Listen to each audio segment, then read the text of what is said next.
I want to welcome our next guest, and she is the founder. She's the head honcho. She's my boss for the weekend. So she founded Veterans Limited, and we want to please welcome Joan Sisco. Thank you thank very you for much. coming. Yeah. Appreciate it, Jeff. So we have tried to put this show together for several years. 2019. Was it 19? Okay. And then COVID hit, and we postponed it, and I think we postponed it again, and here we are. It's finally coming to be. And what's cool about that is I think it was meant to be now. And so I believe that little too. did we know at the time, but now here we are. So we're going to have a blast this Saturday. And this Can't is wait. because of you. This is your dream. This is your vision. This is what you have spent a lot of time putting together. So tell me first a little about your history in the military. I grew up on a farm and I knew hard work, and I wanted to go to the toughest to prove something to my father. And didn't even visit the others. I just went right straight to the Marine Corps, and it was wonderful and had a really good time. And I had great commanders that took care of the women, because our group was like 6 women to 175 men, and it was like a big family, so I was very lucky. Yeah. But I spent a year in California at 29 Palms going to communication electronics school. Then went to Quantico, Virginia and our unit supported communication officer school there. And I was in the maintenance part, and our other part of our group took the officers out and taught them how to run a radio. And then what inspired you to start Veterans Limited? And what do they do? In 1999, I was asked to be on the commission for Arizona Department of Veteran Services, and I spent 2 terms. So I spent 4 years on that commission, and a lot of politics. That involved a lot of politics, because we always talked to the politicians trying to get things done for veterans. And you learn that the government can't do everything, and you don't want them to do everything. And so I was actually at 7th Street in Missouri at a stoplight after that, and this plane with a trailer came across my mind, and it said nonprofit on the back, on that trailer, you know, or I should say banner. And it said nonprofit, and I thought, you know, what is going on? And so I thought about it, and I talked to a friend of mine, and she said, you know what, if you think you need to do it, you need to do it.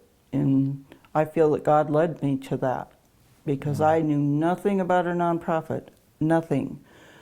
And so that's what started it, and we worked with the ADVS, Arizona Department of Veteran Service, for years. We filled a gap for women vets, because that's another reason we started it, because at that time nothing was being done for women vets. So we thought we could make a difference with women vets, and we did that until probably 2012 or 2013. We developed a housing for women vets. It was a very successful program for 8 years. Saved a lot of lives, and 6 women that came into the Mary Ellen's place. They stayed for a couple of years. 6 of them bought homes going out and came in with nothing, and a lot of changes in their lives, and a lot of support, and that was, and we continue to do that, but then we decided to expand, so we expanded into our male veterans, and we do a lot for, it's all veterans, and with a special emphasis on women and disabled and senior vets. And this weekend we're going to honor all vets. Yes. For sure. We've got a bunch of them coming. Yeah. I don't think that the average person understands, you know, when you say the need for women veterans, it doesn't, I don't think, compute with most people. We don't think of a woman veteran being homeless. No. You know, and yet obviously there's a need there. Obviously, and also what we're facing right now is our seniors being homeless because of the rent increases. Right. And Right. one of our programs is a hand-up program where we pay rent, utilities, and we're all about preventing homelessness and stabilizing their lives, Yeah. not because I tried to deal with homeless and I wasn't prepared and I wasn't able, wasn't able to do that part of it.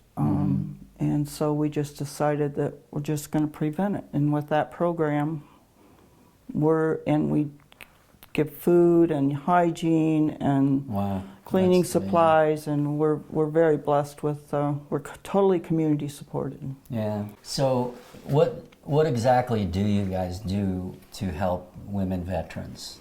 Well, as I said, the hand-up program's our biggest one, and we pay rent. We keep people from becoming homeless. We make sure they have food. We make sure that the utilities are paid, because we get a lot of people calling with shut-off notices or 5-day notices that they're going to be evicted. And hygiene is another big one, and cleaning supplies, anything they need, and we collaborate with other organizations, like the Elks does starter kits for people basically homeless that are moving into an apartment.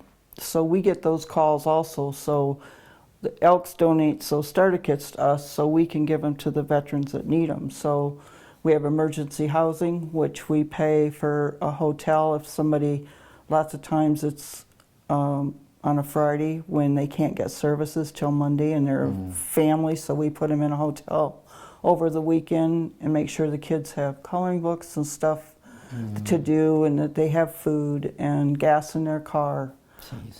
We've also done that, unfortunately. We've had a lot of domestic violence issues where mom left and took the kids, and so we try to hide them in a hotel, and sometimes it doesn't work. Sometimes they're found, and one lady with 4 kids, we had to transfer her 3 times to different hotels because he came into the hotel and started, and they said, you have to leave. Wow.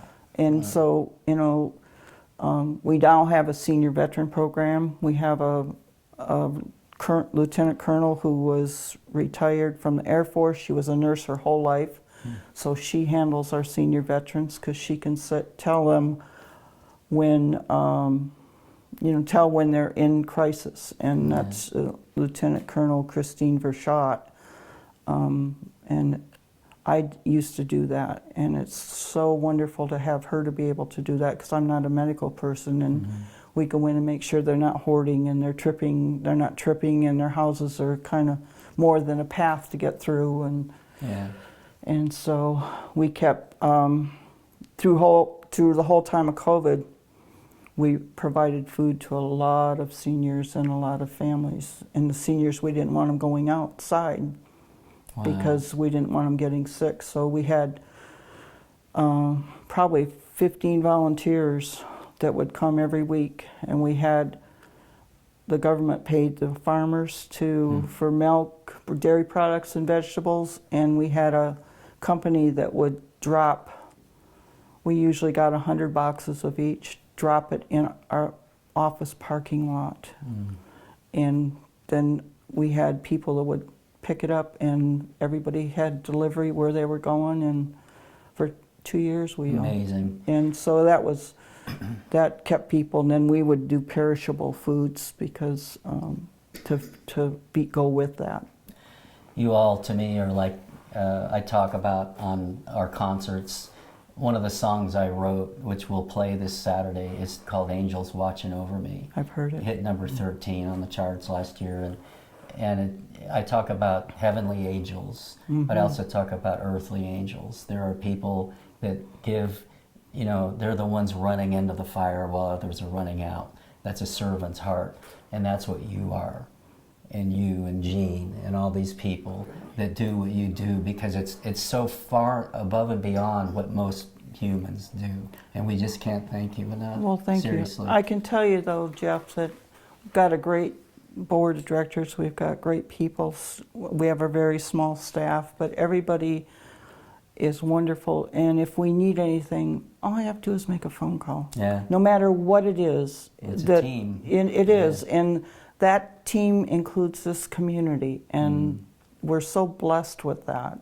Yeah. And I seriously, if I need a bed, I just put a call out. Somebody's going to find a bed. I mean, and it's if I need food, if we're running low on food, all I have to do is make a phone call, and we get donations after donations of food. Yeah, if you ever need a song, I'll come by and Yeah. Sometimes that would be great. I have listened to a lot of your songs, so well, thank you, and they're wonderful. This Saturday. So I want to thank you for coming out. We're going to have a great time. Once again, everybody, Madison Center for the Arts this Saturday, March 23rd, from 3 p.m. to 6 p.m. They're going to have a beautiful ceremony, award ceremony, honoring all these amazing women who have served our country. And then CTS, my band, we're going to put on a great show and honor them as well. It's going to be fun.